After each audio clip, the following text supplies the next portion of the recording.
নমস্কার বন্ধুরা, আশা করি সবাই ভালো আছেন, সুস্থ আছেন এবং সুন্দর আছেন। বন্ধুরা, আজকে আমার ভিডিওর টপিক হচ্ছে your value depend upon what you think about yourself and the association you keep.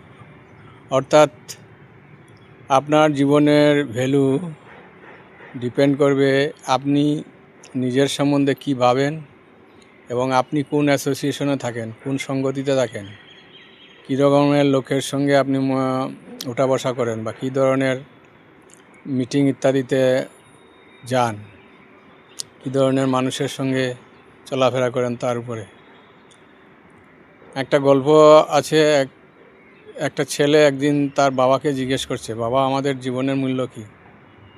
তখন বাবা ছেলেকে বলল, আমি এমনিতে বললে তো তুমি বুঝবে না, আমি একটা পাথর দিচ্ছি তোমাকে, তুমি পাথরটা নিয়ে বাজারে যাবে এবং লোককে জিজ্ঞেস করবে কে ওটা কিনতে চাইবে কি না এবং কত দাম দেবে।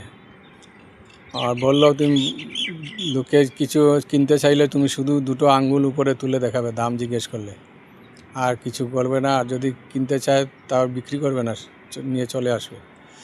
তো সেই অনুযায়ী পাথরটা নিয়ে ছেলেটা কাছের বাজারে গেল এবং এক ভদ্রমহিলাকে জিজ্ঞেস করলো, আপনি এটা কিনবেন কিনা। ভদ্রমহিলা পাথরটা দেখে বললো, পাথরটা তো ভালোই দেখতে, তুমি কত দাম নেবে এটার? তখন ছেলেটা যথারীতি দুটো আঙ্গুল উপরে তুলে দেখিয়ে দিল। তখন মহিলা তার চিন্তাধারা অনুযায়ী ভাবলো যে ও 200 টাকার কথাই হয়তো বলছে। বললো, 200 টাকা নেবে? একটু বেশি মনে হচ্ছে, তবুও পাথরটা আমার ভালো লেগেছে, আমি 200 টাকা নিতে রাজি আছি। ছেলেটা বললো, না, আমি বিক্রি করবো না। তখন সে পাথরটা নিয়ে বাড়িতে চলে আসে এবং বাবাকে বলে, বাবা, এই পাথরটার দাম 200 টাকা বলছে লোক।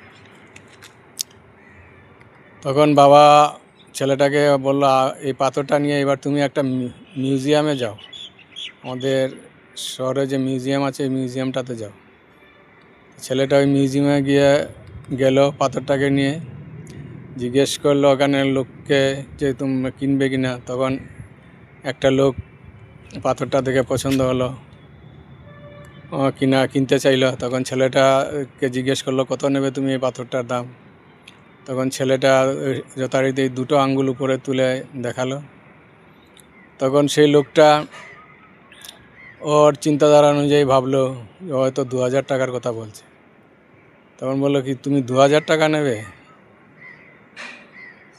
একটু দামটা বেশি মনে হচ্ছে, তবু আমার পাথরটা পছন্দ হয়েছে, আমি কিনে নেব।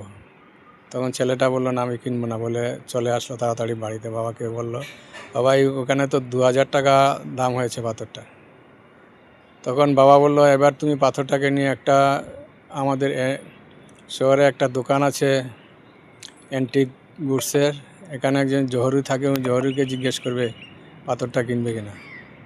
তখন ছেলেটা গেল ওই দোকানে গিয়ে জহরুকে বলল, এই পাথরটাকে আপনি কিনবেন?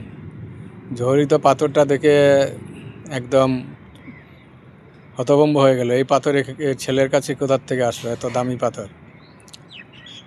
জহরি বলল যে, আমি এতদিন ধরে এরকম একটা পাথর খুঁজছিলাম, তুমি এটা কোথার থেকে পেলে, তুমি কি এটা কত দাম নেবে এটার?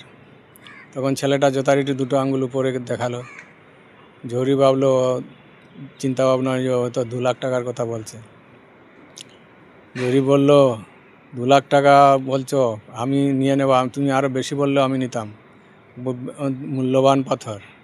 তখন ছেলেটা বলল, আমি বিক্রি করব না, বলে আবার পাথরটা নিয়ে বাবার কাছে দৌড়ে এসে বলল, বাবা, ঝড়ি তো এটাকে 2 লাখ টাকা দেবে বলছে।